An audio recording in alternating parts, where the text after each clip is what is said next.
Ever since I started playing guitar a little bit over 3 years ago, I've had a million Mustangs on my YouTube channel. And it's because ever since I started guitar, I really wanted to learn how to get this really specific tone from In Utero, Nirvana's In Utero. In the beginning, I thought it would be so easy. I'd just play a Mustang and boom, I would have that sound. I started playing all these In Utero guitars. I ended up eventually collecting them all, trying tirelessly to get this tone of In Utero. I couldn't figure it out. I kept thinking like, this Mustang will sound right, maybe this one will sound right, maybe this will be the one, which led me to my favorite quote by Albert Einstein. And he said this, he said, "The definition of insanity is doing the same thing over and over again and expecting different results." God, that quote has really stuck with me. Because here I was doing exactly that. I was doing the same thing over and over and over again with all these guitars, playing them over and over again, expecting to get a different result.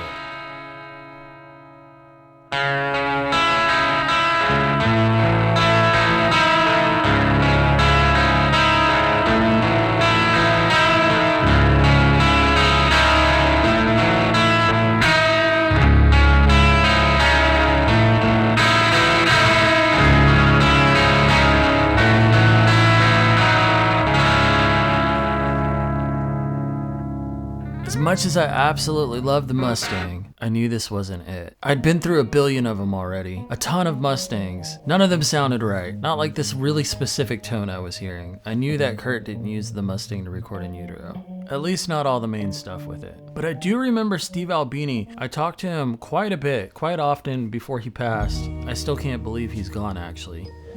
But I talked to him on numerous occasions. I forgot to ask him in the interview I did with him on my channel, but he said that Kurt mainly used a high flyer to record all of In Utero. That and the Volino. And I also have a different email that he wrote me as well. He said, "I only remember seeing one high flyer. It had the original pickups with the nickel chrome surround ring. It's possible there were others, but it was mostly that guitar, his Mustang, and the Volino from memory." It's really interesting that Steve would remember the silver chrome pickup rings because those only came on Phase 3 high flyers and Phase 4 high flyers. So I knew I had to find one of those high flyers, the Phase 3s. They're super hard to find. They're also the most desirable of all the high flyers because Kurt used one on Bleach, and I think that's probably why everybody wants them. I'd searched for weeks and I finally found one that popped up on eBay.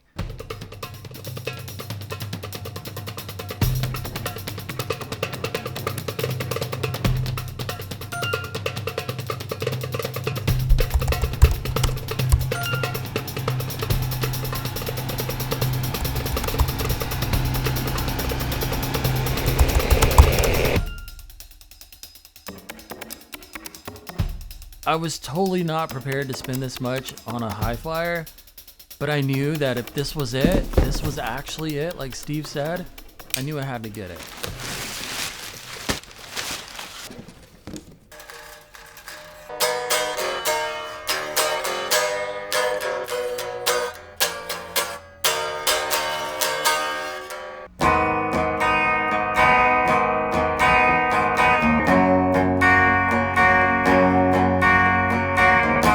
I plugged it in, I played it, and I was instantly let down. I tested it for like a whole week before even talking about it on this video. It's totally not it. It doesn't sound right at all. And I actually talked to Ernie Bailey about this, Kurt Cobain's guitar tech. I don't remember exactly what he told me, but he was like, yeah, there's no way Kurt recorded that with a Phase 3 high flyer. I don't think Kurt had that Phase 3 yet. He didn't get it till later in '93, I think. I don't know, but either way, that totally was not it. So it was right back to where I started. No closer to figuring this out than I was years ago. But there was another option. Kurt had this Phase 1 high flyer that was modified with a JB in the bridge and a 59 in the neck and a Gibraltar bridge on it. Ernie had told me he took it off some other Ibanez he had at the time and modded it for Kurt. And he gifted this guitar to Kurt in '92, I think October of '92. And Kurt loved it. He played it all the time. The only thing is, I had tried this already like years ago and it never sounded right to me. But Ernie told me it was a vintage JB in the bridge. And from everything I've read about those JB pickups, the vintage ones are supposed to be way better. There's this person named JBJ, their initials, that worked at the Seymour Duncan factory in the 80s. Apparently if you get one wound by this lady, it's like the Holy Grail JB. So I did that. I bought a Holy Grail JB and it finally came.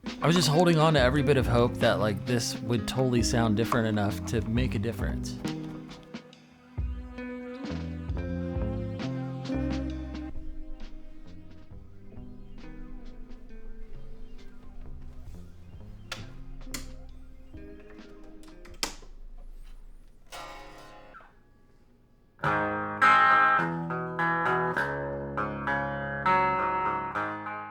it sounded like shit.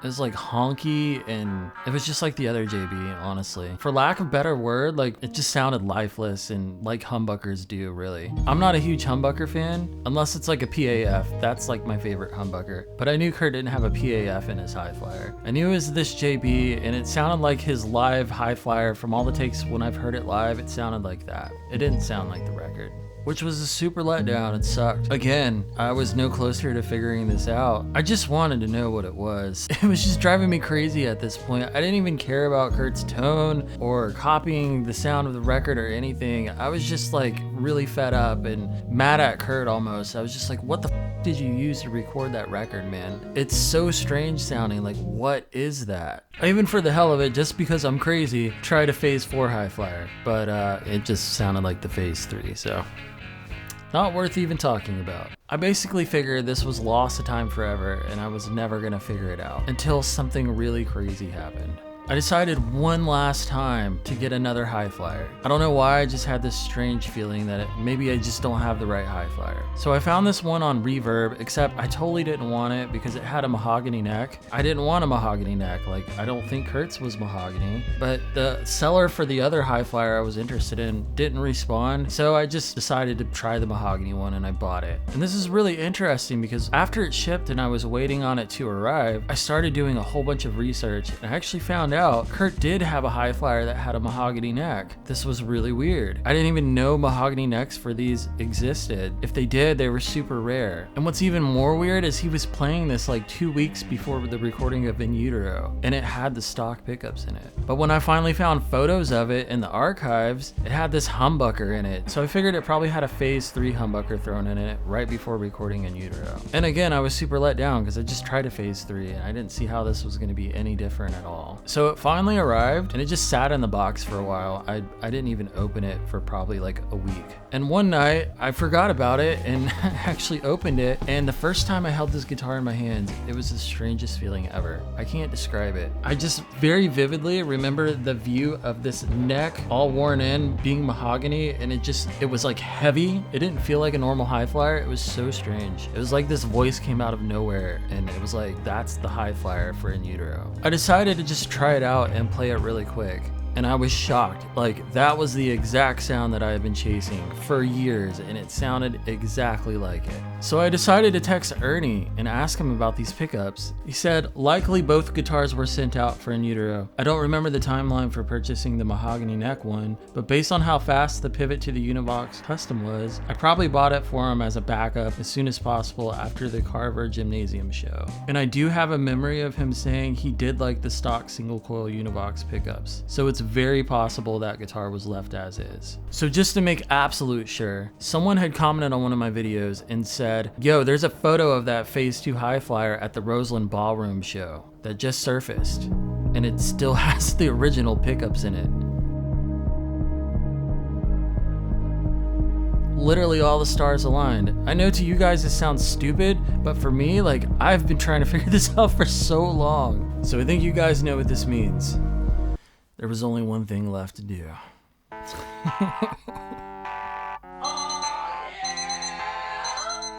Come on, we gotta go.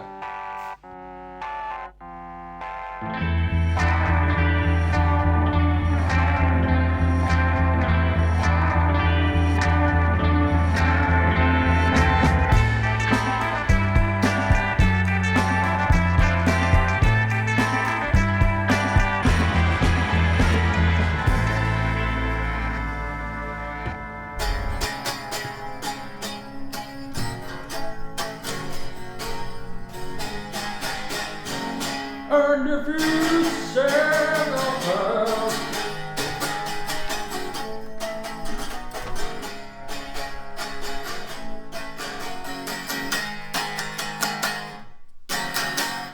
it's the best sounding room.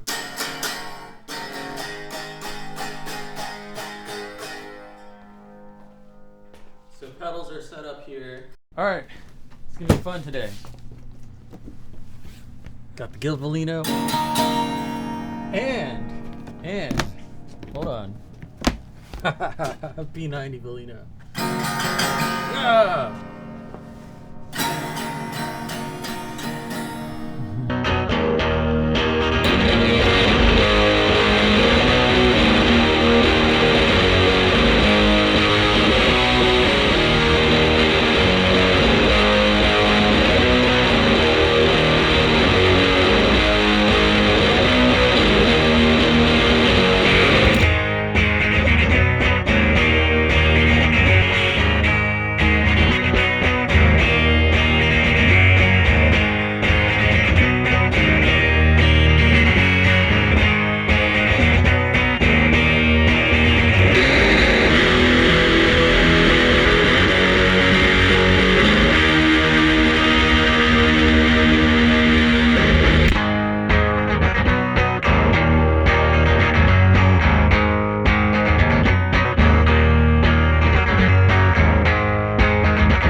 Yo, this guitar sounds fucking amazing. Oh, I love you so much.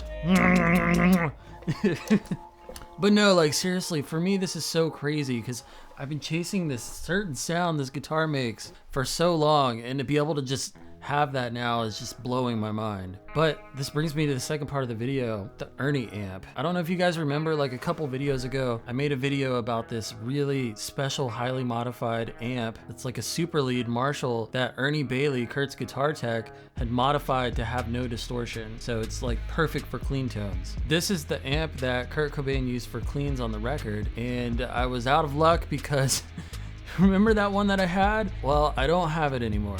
Someone super special has it now. I won't say who, but it's super freaking rad. And I had to build another one, so that's exactly what I did. I built an Ernie V2, which is the In Utero clean amp. It took like a whole day of soldering and stuff, but I did it. I have another Ernie amp, and I figured now would be a really cool time to show it off.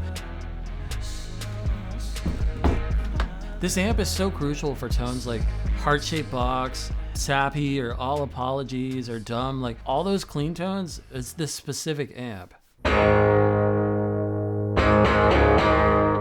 So the way that I'm doing this, I have the Ernie right here, and then I'm running it all the way upstairs into the studio, into the quad reverb cab. And distortion through the Ernie, it's a total thing of beauty.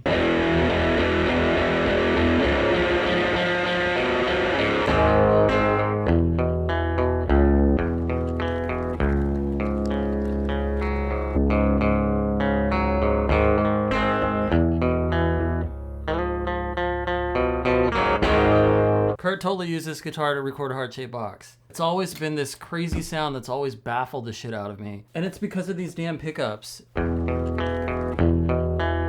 know like there's a lot of tone wood hater people out there, but I have a lot of high flyers, and with the mahogany neck, it really sounds a lot different. And the mahogany body. Okay. If you flip up onto the neck on here, it's totally sappy.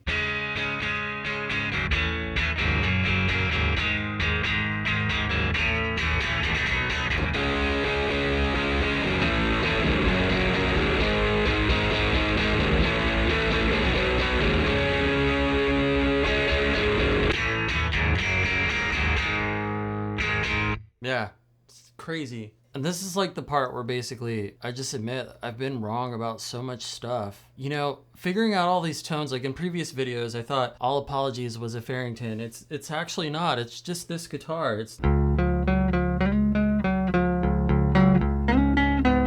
Kurt just used his guitar and tracked the whole album with it. That's what happened. And it took me forever to figure that out. Trying all these different amps, trying all this stuff. He just plugged a couple amps into that quad reverb cab, and that was it. That amp is super special. It's totally the sound of In Utero when you pair it with this guitar.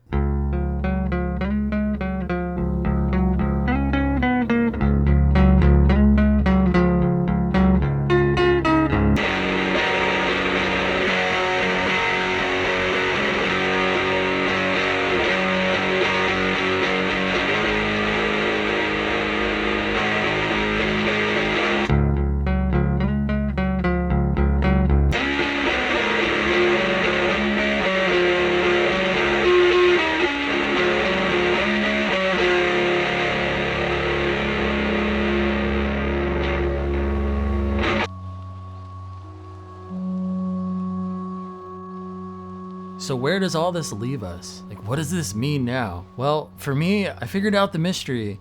It's never been about like copying Kurt or his tones or anything like that. For me, I've just always wanted to figure out like what it was, because it drove me crazy. It's such a specific sound. It's kind of like a detective that solves crimes, you know? Like they put pieces together and they figure out what happened. For me, I just love solving mysteries. That's really what this like huge tone hunt has always been about for me. So the last part of the mystery is those pickups really that are in the phase 2. And I've completely tore them down and figured out how they work. I've reverse engineered them basically. And first I'll say they're unlike anything I've ever seen before. They're not like a P90, not at all. It's a totally different design. I've heard people say they're like those Epiphone ET pickup. They're nothing like that either.